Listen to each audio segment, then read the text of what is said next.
Et tout ça, dans ces cas-là, c'est aussi une question de com. C'est pour ça que vous êtes avec nous, Laurent Vibert, gestion de crise, Enedis. n'a pas été bon, la SNCF, l'expert que vous êtes? Ou la situation est exceptionnelle, dans ces cas-là, on fait avec les moyens du bord, si je puis dire? Alors je vais vous dire, moi je trouve qu'ils ont été très bons dans les 5 premières minutes, puisqu'ils ne savaient pas. Et dans les 5 premières minutes, on a tendance à faire ce qui semble nécessaire, utile, c'est le bon sens.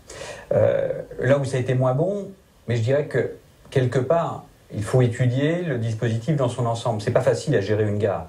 Là aussi, il faut que les gens se rendent compte, en dehors de ce que vient d'expliquer monsieur sur le côté technique des trains, il y a toute la gestion aussi opérationnelle de l'information et de la communication qui sont associées.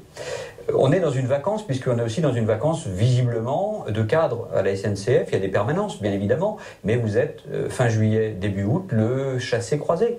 Donc forcément, vous avez moins de disponibilité de personnel.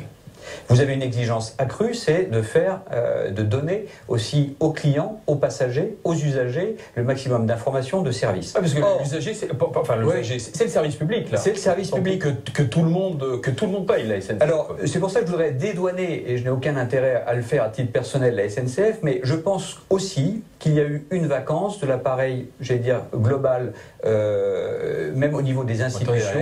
On dit qu'il n'y a jamais eu autant d'encadrement à la SNCF, que le personnel est pléthorique. Je suis d'accord avec vous, mais à un moment donné, quand vous avez 10 000 personnes qui sont sur une partie de Paris, qui doivent transiter, et là, et les gens ne se rendent pas compte de cette importance-là, de l'accompagnement, de mettre en place avec la RATP, avec les services publics, peut-être les associatifs Croix-Rouge, etc., une force qui aurait été suffisante et qui aurait pu aider aussi à distribuer de l'eau, à renseigner, à guider, etc. Je pense qu'on a été, là encore, dans ce qu'on retrouve très souvent dans la gestion de crise et au sein du cabinet, c'est ce que l'on constate souvent au sein des organisations et même des plus structurées, puisque la SNCF a quand même un des départements de gestion de crise les plus outillés de France, avec un plateau entier, avec des moyens, avec des réseaux sociaux. Mais alors là, vous me dites qu'il n'a pas correctement fonctionné. On est dans la loi, et ça a été marqué, je crois, dans un article par un de vos confrères dans Slate, je crois, ou dans Huffington Post, c'est la loi, pardonnez-moi de l'expression, de l'emmerdement maximum, ce qu'on appelle aussi la loi de Murphy, c'est-à-dire rien ne fonctionne bien, tout ça s'additionne,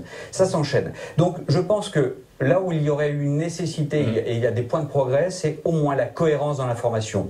De l'agent sur le quai jusqu'à celui qui envoie les informations sur les réseaux sociaux, et aussi la direction. Puisque là où je condamnerais un petit peu la SNCF, c'est d'avoir le directeur général adjoint qui vient et dit « Dormez, bonnes gens, on a fait transiter 95% des gens. » Et ce ne sont pas ces 95%-là qui nous intéressent. Et puis, comme l'expliquait le confrère de CNCV, c'est que c'est les 5% ou les 10% qui n'ont pas eu la bonne information et le bon traitement. Donc je pense que cette posture de communication, on a tout fait, on est bon, non. Et on voit bien aujourd'hui, et ça a été le cas aussi de la direction, de se dire mea culpa, il faut qu'on progresse sur cela. Il y a aussi un gros travail de formation, de média training des personnels, de formation à la prise de parole sur le quai aussi des agents, puisque vous avez des niveaux qui sont complètement différents. Beaucoup, les gilets rouges qui sont confrontés directement aux voyageurs, pour beaucoup, ce sont aussi des saisonniers. Ce sont des gens qui sont en mission, non, et qui ne sont pas forcément formés à ce genre de situation. Ils sont en crise aussi.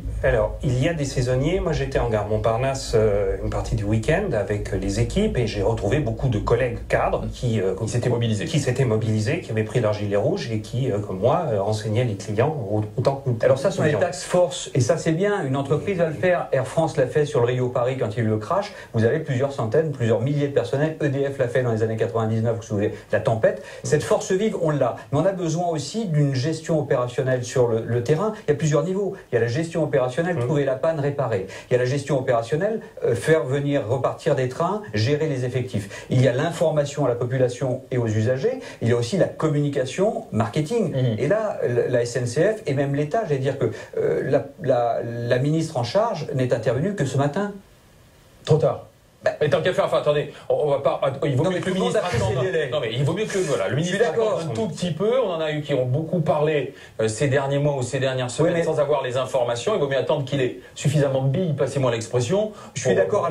Le bilan, il est soft. Il n'y a pas de blessés, il n'y a pas de victimes. Et tant mieux. Et bravo. Et je dis pour les gens. Il y a seulement des si le bilan, commercial, qui sont à traiter également. Mais si le bilan avait été lourd, je pense que là, il y aurait eu peut-être encore une prise en charge de l'information, de la communication, même même au niveau de l'État, là où on voyait courir les ministres tout de suite et que ça n'avait pas de sens, là je pense, en dehors du fait de dire j'ai commandé une enquête interne ou un rapport, on le sait très bien. Non, c'est je suis en charge, je vais aider, qu'est-ce qui manque sur le terrain samedi soir, dimanche matin. Adrien Changmin.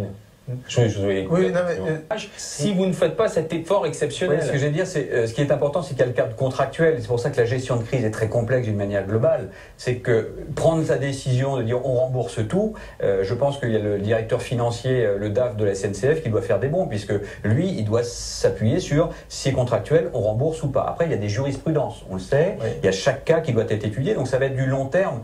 On est obligé d'aller dans de la gestion de crise optimisée. Vous parliez de déficit d'image, c'est très important pour la SNCF aussi. On sort d'une campagne de propagande, j'allais dire, sur inouï, sans faire de jeu de mots, une propagande inouïe sur le train à grande vitesse. On est à Bordeaux en 2 heures, on est à Rennes, etc. Et là, pour un fil dénudé, je caractérise, je caricature, pardon, à l'envie, mais pour un fil dénudé, tout s'arrête. Donc on se dit aussi, c'est quelle image on peut avoir de la SNCF à vendre du train à grande vitesse et des services. Quand un fil dénudé fout tout en l'air du côté de la gare Montparnasse. C'est pour ça que c'est... Surtout que maintenant le gouvernement veut des comptes. Voilà. C'est ce qu'a dit Madame la ministre. C'est ce qu'a dit le Premier ministre il y a quelques minutes au Sénat.